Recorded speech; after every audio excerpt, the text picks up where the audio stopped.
There is a new urgency to these talks given the spate of natural disasters we've seen in recent days that are linked to climate change. Devastating floods here in Europe and in China, extreme temperatures in Siberia and wildfires in the United States. There is agreement amongst G20 ministers meeting in Naples that something needs to be done about global warming, but how to get there and how to pay for it are issues where there are still major divisions.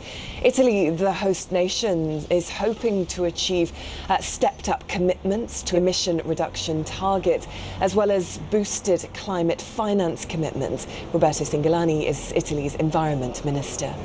The communique is very ambitious and represents what the Italian presidency wanted to do. We're moving from a model of investment and finance based on growth to the detriment of the planet to a model that should be in favour of the planet. This is called sustainable finance, and it has to strengthen and accelerate our measures to fight against soil degradation and biodiversity.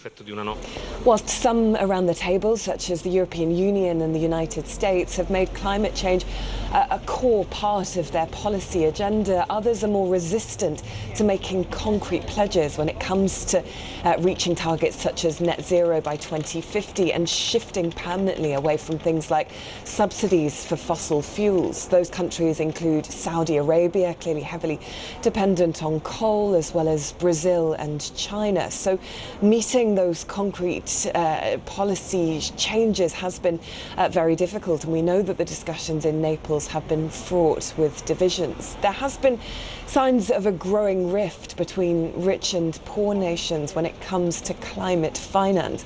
There has been a pledge from the United States and from Italy to step up their financing for the developing world to help poorer nations shift away from fossil fuels to renewable energy. But a pledge from developed nations to donate $100 billion last year wasn't met, and there is increasing angst in the developing world about not having access to that funding. There are signs that the COP26 summit in Glasgow later this year is going to be far from easy. Lucy Hoff, SABC News, Brussels.